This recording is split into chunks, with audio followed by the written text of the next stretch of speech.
राधे राधे मित्रगण। आइए सुनते हैं महात्मा गांधी जी के कुछ भगवन नाम संबंधी संस्मरण पूज्यपाद श्री श्री भाई जी के लेखनी से। पहला संस्मरण। पुरानी बात है, बंबई में श्री बालूराम जी राम नाम के आड़तिया आए हुए थे। वे लोगों को नाम जप करने का नियम दिलवाते और अपनी बही में उनकी सही करवा लेते थे। लाखों सही करवाई होंगी उन्होंने। बहियों के ढेर थे उनके पास। उनकी बही में सभी संप्रदायों और मतों के हस्ताक्षर मिलेंगे। यहाँ तक कि मुसलमान, ईसाई, पारसी आदि से भी वे उनके अपने मत और विश्वास के अनुसार प्रतिदिन प्रभु नाम लेने या प्रभु प्रार्थना करने को प्रतिज्ञा करवाया करते थे। यही उनकी आदत थी। उन दिनों पूज्यपात महामना मालवीय जी महाराज और पूज्य महात्मा जी दोनों ही बंबई पधारे हुए थे। आड़तिया जी ने सेठ जमनालाल जी से तो सही करवा ही ली थी। उन्होंने कहा, महात्मा जी और श्री मालवीय जी के पास भी मुझे ले चलो। श्री जमनालाल जी ने मुझको बुलवाया और हम तीनों लेबर नाम रोड पर महात्मा जी के पास गए। सेठ जी ने आड़तिया जी का परिचय कराया। बापू बहुत ही प्रसन्न हुए और हंस हंस कर आड़तिया जी की बही देखने और उनकी तारीफ करने लगे। आड़तिया जी ने बही खोलकर सामने रख दी और सही करने का अनुरोध किया। इस पर महात्मा जी ने मुस्कुराकर कहा, जब मैं अफ्रीका में था तब तो राम नाम की माला बहुत जपा करता था, परंतु अब तो दिन रात जो कुछ करता हूँ सब राम नाम के लिए ही करता हूँ। इसलिए मैं खास समय और संख्या के लिए हस्ताक्षर क्यों करूं? आड़तिया जी को बापू की बात सुनकर संतोष हुआ। फिर हम लोग राजा बहादुर श्री गोविंद लाल जी पित्तों के बंगले पर, जहाँ पूज्य मालवीय जी ठहरे हुए थे, गए। मालवीय जी सुनकर बहुत प्रसन्न हुए और उन्होंने आड़तिया जी की बही में लिख दिया, मैंने जब से होश संभाला भगवान का नित्य प्रति स्मरण करता हूँ और जब तक जीऊंगा करता रहूंगा। दूसरा संस्मरण। कल्याण का भगवान अंक निकलने वाला था। सेठ जमनालाल जी को साथ लेकर मैं बापू के पास गया, रामनगर राम नाम पर कुछ लिखने वाले के लिए। बापू ने हंसकर कहा, जमनालाल जी को क्यों साथ लाए? क्या मैं इनकी सिफारिश मानकर लिख दूंगा? तुम अकेले ही क्यों नहीं आए? सेठ जी मुस्कुराए। मैंने कहा, बापूजी, बात तो सच है।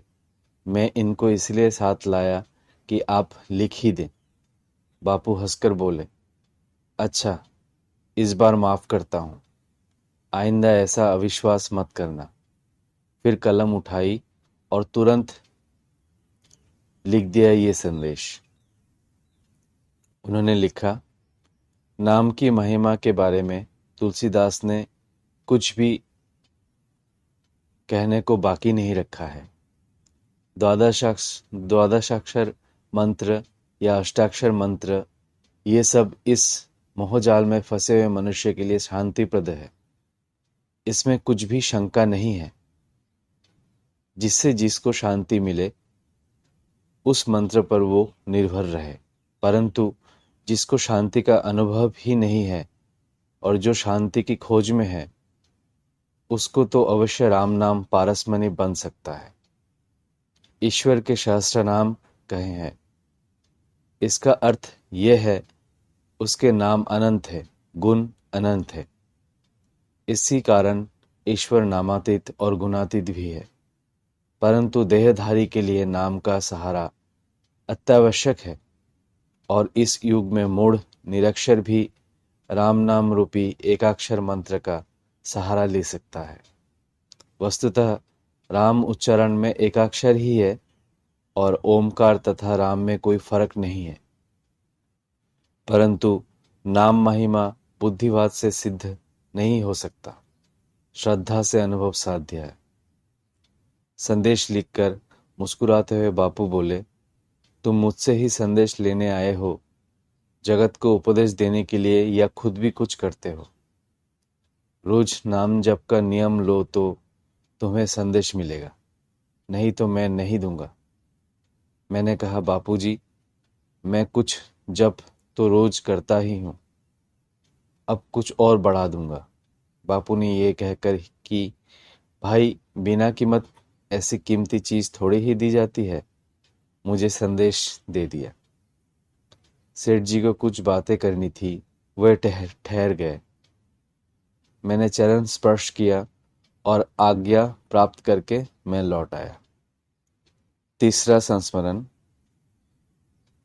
भाई जी लिखते हैं, मैं बंबई से राजपुताना जा रहा था। अहमदाबाद में बापू के दर्शनार्थ रुक गया।